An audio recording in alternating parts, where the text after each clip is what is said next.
आज बात करते हैं चंद्रगुप्त मौर्य की।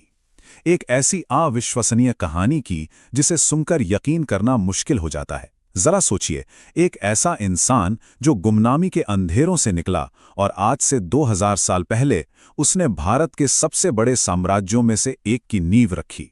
उसने पूरे उपमहाद्वीप को एक धागे में पिरो दिया।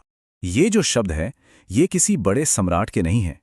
हैरानी की बात तो ये है कि ये शब्द एक छोटे से लड़के के मुंह से निकले थे, जो बस खेल खेल में राजा बना था।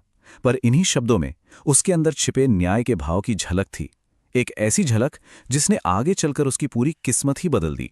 तो चंद्रगुप्त की इस पूरी यात्रा को हम इन 6 हिस्सों में समझेंगे, उनकी एक बच्चे के रूप में खोज से लेकर उनकी आखिरी आध्यात्मिक यात्रा तक।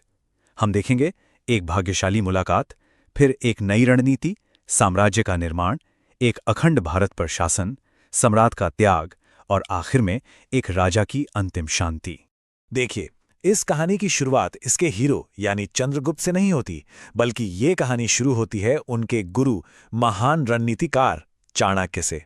हुआ ये था कि उस वक्त के भ्रष्ट राजा धनानंद ने चाणक्य को भरी सभा में जलील कर दिया था और उसी दिन उन्होंने कसम खाई कि वो इसका बदला लेकर रहेंगे।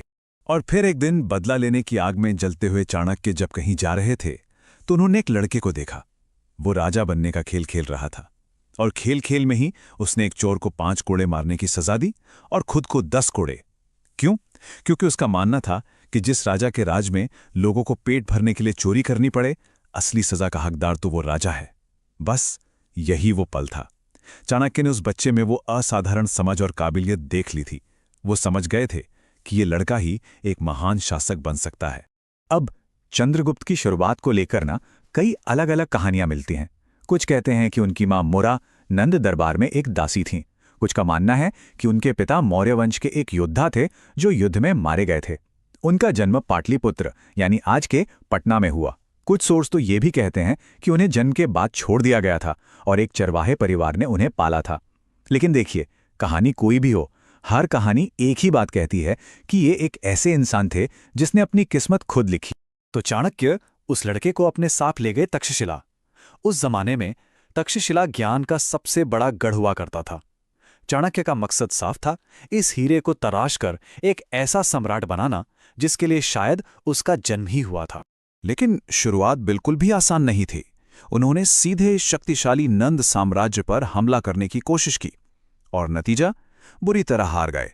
सच तो ये है कि धनानंद की वो विशाल सेना और उसके चालाक रणनीतिकारों के सामने उनकी एक ना चली।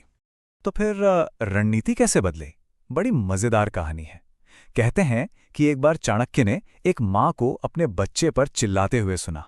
बच्चे ने क्या किया था?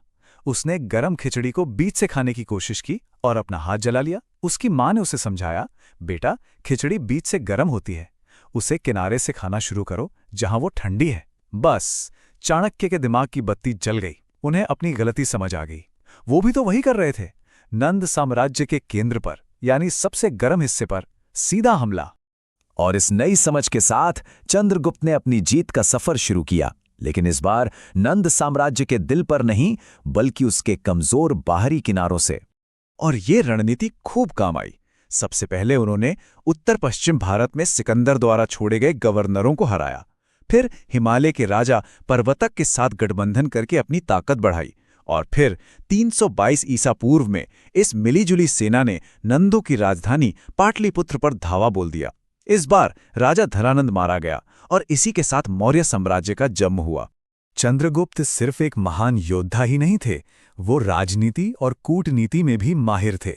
वो जानते थे कि कब ताकत का इस्तेमाल करना है और कब दोस्ती का।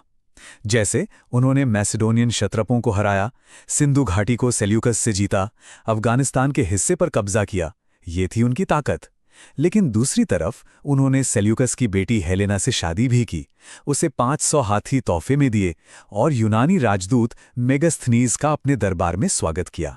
ये थी उनकी कूटनीति। तो जरा सोचिए उस विशाल मौर्य साम्राज्य के बारे में। एक ऐसा साम्राज्य जो अफगानिस्तान से लेकर बंगाल तक फैला था। इतिहास में ये शायद पहली बार था जब लगभग पूरे भारतीय उपमहाद्वीप को किसी एक शासक ने एक झंडे के नीचे एकजुट किया था। और इतने बड़े साम्राज्य की एक और खास बात थी, यहाँ अलग अलग धर्मों के लोग एक साथ शांति से रहते थे। ब्राह्मणवाद, जैन धर्म, बौद्ध धर्म, आजीविक, ये सभी धर्म उनके शासन में फल फूल रहे थे। ये उनके प्रशासन की एक बहुत बड़ी कामयाबी थी। अब सवाल ये है कि इतने बड़े साम्राज्य को चलाया कैसे जाता था। इसके लिए एक बहुत ही मजबूत प्रशासनिक ढांचा तैयार किया गया था, जाहिर है चाणक्य की सलाह पर। पूरे साम्राज्य को 4 बड़े प्रांतों में बांटा गया था: उत्तरापथ, अवंती, प्राच्यपथ और दक्षिणापथ, जिनकी अपनी अपनी राजधानियां थी, और इन सब का केंद्र था पाटलिपुत्र। इस पूरे सिस्टम की जानकारी हमें चाणक्य के मशहूर ग्रंथ अर्थशास्त्र से मिलती है। एक मजबूत साम्राज्य सिर्फ लड़ाइयां जीतने से नहीं बनता, उसे जोड़ने की भी जरूरत होती है। चंद्रगुप्त ने इस बात पर बहुत ध्यान दिया। उन्होंने हजारों मील लंबे हाईवे बनवाए, सिंचाई के लिए नहरें बनवाईं और खदानों का विकास किया। राजधानी पाटलिपुत्र को उत्तर के अहम शहर तक्षशिला से जोड़ने वाला हाईवे तो इसका एक शानदार उदाहरण है। लेकिन ताज के पीछे की कहानी हमेशा खुशियों भरी नहीं होती। अब बात करते हैं शासक चंद्रगुप्त की नहीं, बल्कि एक इंसान चंद्रगुप्त की, जिनकी अपनी जिंदगी में एक बहुत बड़ी और दर्दनाक घटना घटी। कहानी कुछ यूं है कि चाणक्य चंद्रगुप्त को जहर से बचाने के लिए, यानी उनके शरीर में जहर के खिलाफ इम्यूनिटी बनाने के लिए, उनके खाने में रोज जहर की बहुत छोटी मात्रा मिलाते थे। लेकिन एक दिन गलती से वही खाना उनकी गर्भवती पत्नी दुर्धरा ने खा लिया। जब तक चाणक्य को इसका पता चला, तब तक जहर अपना काम कर चुका था और उन्हें बचाना नामुमकिन था। चाणक्य के सामने एक ही लक्ष्य था, आने वाले वारिस को बचाना। उन्होंने तुरंत एक ऑपरेशन करके बच्चे को दुर्धरा के गर्भ से बाहर निकाल लिया। लेकिन जहर की एक बूंद उस बच्चे के माथे पर गिर गई, जिससे वहां एक नीला निशान यानी बिंदु बन गया, और इसीलिए उस बच्चे का नाम पड़ा बिंदुसार। कहते हैं कि इस घटना ने चंद्रगुप्त को अंदर तक झकझोर कर रख दिया। शायद यही से उनके मन में सत्ता और संसार से मोहभंग होना शुरू हो गया था। और अब हम पहुंचते हैं इस कहानी के सबसे हैरान करने वाले मोड़ पर। सोचिए, एक सम्राट जिसने सब कुछ पा लिया था, उसने सब कुछ छोड़ने का फैसला क्यों किया? शायद इतनी हिंसा और अपनी निजी जिंदगी के इस दुख के बाद वो ताकत के शिखर पर भी मन की शांति नहीं ढूंढ पा रहे थे।